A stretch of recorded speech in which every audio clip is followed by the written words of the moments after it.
Rolling. Hey everybody, welcome back to the Spin Rack. I'm here with my boys PD and Cal. Say what's up, Cal, PD and Cal. What's up? Up. So hey, today we're talking about the big news. Me.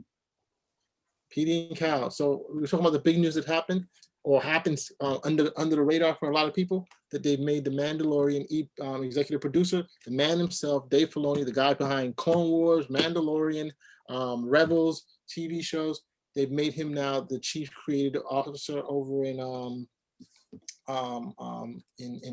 whole Lucasfilm. So not only is he involved in the TV shows and the series, which have been highly successful and are spinning off other shows such as the Book of Boba Fett, the Rangers of the New Republic, and also Ahsoka, and the fact that they're going to be having some type of big event happening in the TV shows.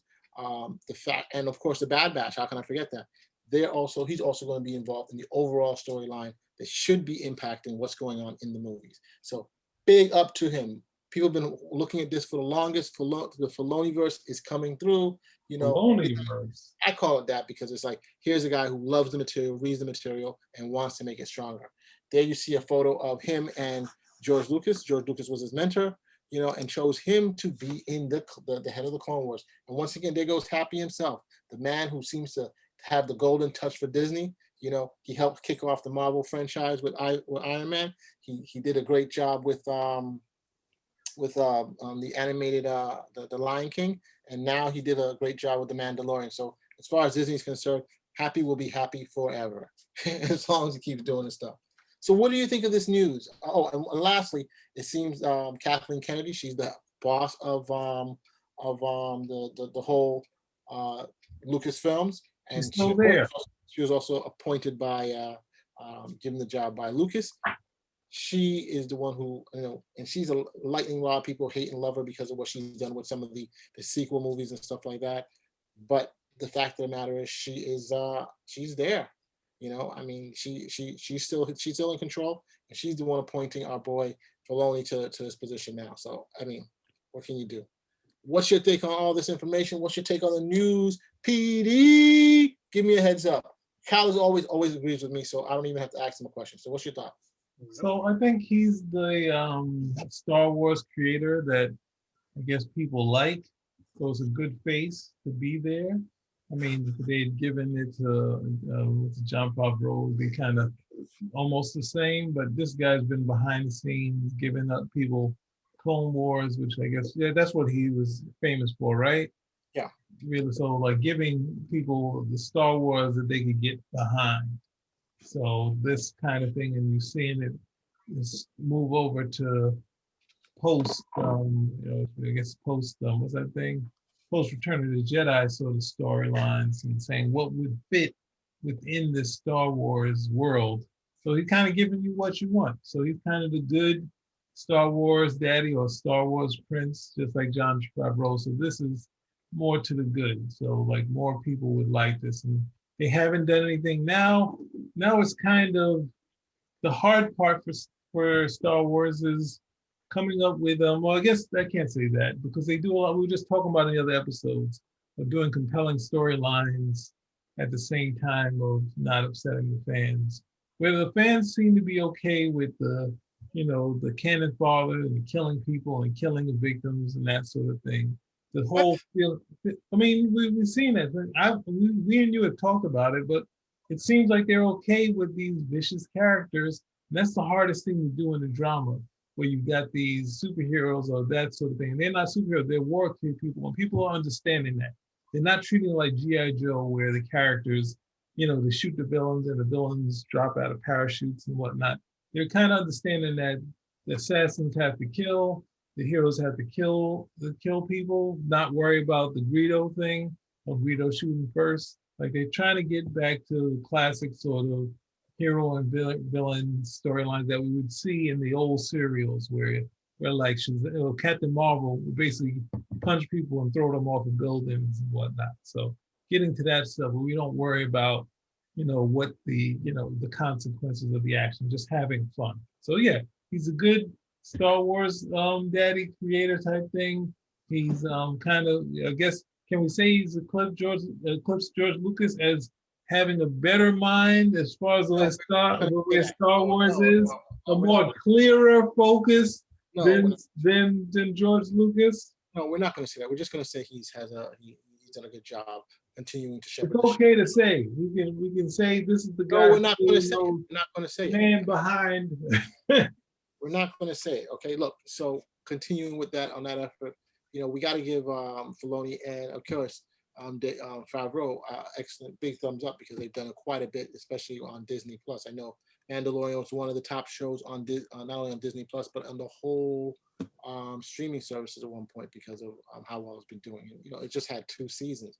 It's basically cemented Disney Plus as the number 2, helped us number 2 streaming service in the country. I mean, you can always conclude Prime always claim they have like 100 million subscribers or whatever, but people are really getting it to get their books and their clothes and stuff on time.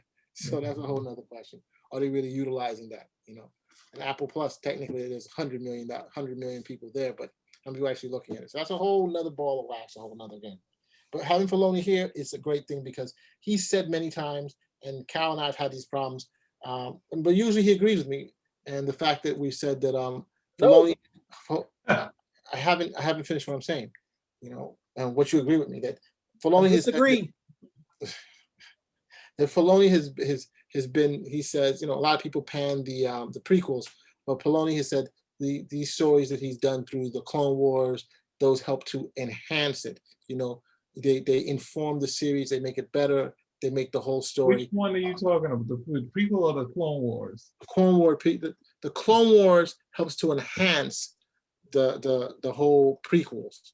Understand? I know that don't work for me at all. There's nothing that can enhance those prequels. Because every time I look at that, there's some compelling stories in the little bit of Clone Wars I've seen, and then I go back to the actual Attack of the Clones and all the prequels, and I say, no, sir, I you do not enhance anything, sir. None of it. So clearly, you are not speaking your right frame of mind on that essence. I am totally of sound mind. I trash your prequels. So sir. Go watch them again. They look worse every year I see them. But by watching by watching the Clone Wars and Rebels, you have a better appreciation for some of the creators, and that's what he's said quite a few times. And Cal is in agreement with me. I don't think so. I don't think so. So what do you mean by that? We've already had this discussion. You keep saying enhancements. It's a retcon. We've had this discussion ad infinitum, and I think we both enjoyed the discussion. So we're just going to keep doing it anyway. Okay. There's a difference between, retcon and enhancements. Enhancements, that's like your basic push-up bra. You take what you got there, you make it look a little bit better, that type of stuff.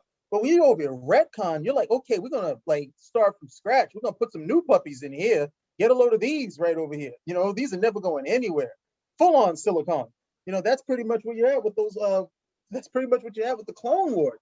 I've said this before. If you watched the prequels, and the prequels are not great films, but I think you can extract some good stuff from there. And the one thing that I was watching through the whole thing with Anakin, this is pretty much the tragedy of Anakin Skywalker. That's how I looked at the whole thing.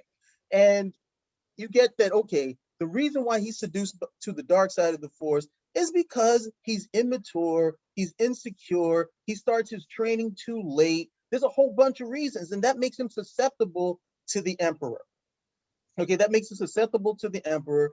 And then it's also that people just make a whole bunch of mistakes all over the place. Anakin does the right thing. He says, hey, the Emperor is the dude. The Emperor is the dude. We got to go get him. And Mace is like, hey, okay, you've earned my trust, but stay here because I don't trust you. Just some dumb moves at the end of the day, that just leads to this downfall. But then you go look at the Clone Wars. There's no way on God's green earth that you would think that the Anakin Skywalker in those Clone Wars could ever be seduced by the Emperor. That guy was too confident. Okay, he was self-assured. He had a bad temper. You could see he had a bad temper, and he was definitely jealous when it came to anything dealing with Padme. He never followed any rules, but everybody was like, oh, that's Anakin. Oh, that's my master. Oh, he's the chosen one. So nobody cared until the whole thing went left. And then when it goes left, it's an even bigger shock because you're like, huh? Him? Nobody can believe it. Now, in the movie, you can believe that that guy got turned, okay, because he's coming across all whiny and oh, from my point of view, the Jedi are evil. You can tell, okay, this dude's just out of whack. He's been lied to. He's emotional. He's not in control of himself. He's young. That works. The Clone Wars, no. Why? Because they tried to fix the stuff that happened in the prequels that didn't work. They were like, okay, why don't we reshape Anakin, make him a little bit more competent? No, now it doesn't work. Now I don't believe that guy could ever, that guy would have ever been turned at the end of the day. However, you look at the Clone Wars stuff, I mean, without a doubt, there's some good writing, some good stories, excellent characterization. That's what we should have gotten in those prequels. Didn't get that. Okay, then you go look at Rebels, get the same thing. We get a light first season. A lot of the Bad Batch is what they're doing, the same thing. But then you get all these great stories that come out, but then the same problematic questions. You're like, wait a second. You got these two dudes. Plus Ahsoka Tano running around over here, and they can't go take out Vader? They can't get this done? We got to need a whole rebellion? No, the three of you guys can go do it. Then I just finished up some episode where Obi-Wan Kenobi's in the episode, and he's fighting Darth Maul. Oh my goodness. Man, hey Sam, did you ever watch the Rebels cartoons? No, I haven't seen that. You ever plan on watching them? They have a rematch? Yes. Yeah, he Well, don't fought spoil it. Obi-Wan fights Darth Maul again in like the Clone Wars. They resurrect Darth Maul for the Clone Wars. Yeah. Using Which is great. It was a great story, which also falls into the Han Solo movie. Obi-Wan fights Darth Maul, and I have to say, this is the last time that they fight. This is the Obi-Wan that we know, the older, white hair, Alec Guinness, that voice and everything. So Darth Maul, he comes out, he's got his double lightsaber. Obi-Wan's got this. He takes his, standard pose with the holding lightsaber, with the two fingers extended, and they size each other up all samurai wise. Obi-Wan Kenobi took out Darth Maul in 3 moves. I thought you said don't say anything. That's what I said. Oh, you did? I'm sorry. Yeah. Forget I said that. Well, it's too late. You can't unsay. Like you can't unsee certain things. Yeah. Yeah, I didn't hear that. I won't I'm sorry. be seeing Rebels then. He just wanted to say that part. I'm sorry. No, I didn't want to tell him. I didn't want to tell him if he was going to watch it. But I just looked at it. I was like, my goodness. You look at how the amount. You have to remember, Darth Maul is like this. This guy's considered one of the better force users, fighters, all that stuff that we see over the course of these stories. Then you look at him right over there in that match with Obi-Wan Kenobi, and you realize that, okay, Obi-Wan is on a whole other level at this point when we're seeing him in the story. He's on a whole different level at the end of the day. And then you start scratching your head. You're like, well, wait a second here. So what was that fight with Vader? It's mind-boggling at the end of the day because they changed so much stuff. And then it's not supposed to inform the movies. The movies are supposed to inform the show. Instead, they're doing like, hey, wouldn't it be cool if we do this and we do that? And you look, it's like, this is great, but it totally undercuts what we saw in the films. Totally undercuts. Okay. I gotta cut this runway because it's like you're just going off.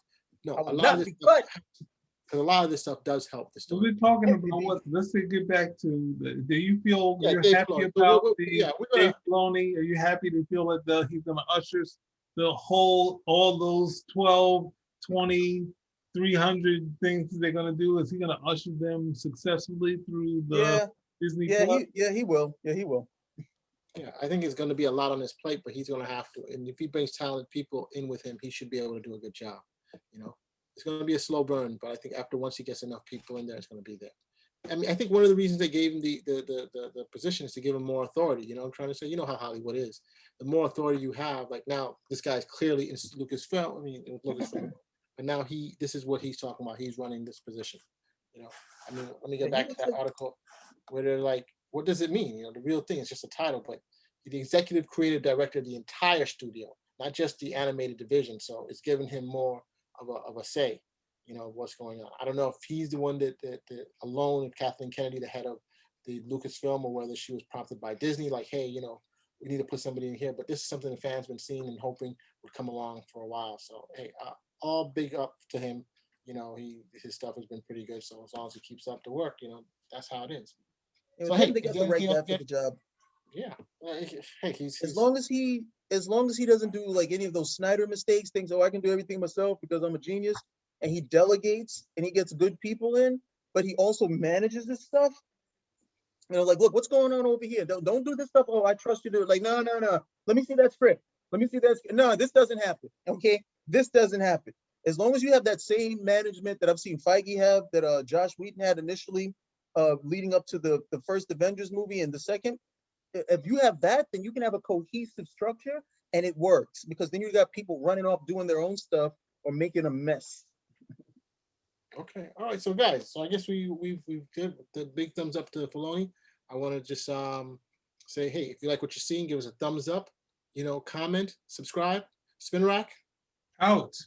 Filoni, please stop retconning the previous universe. Other than that, you're the guy.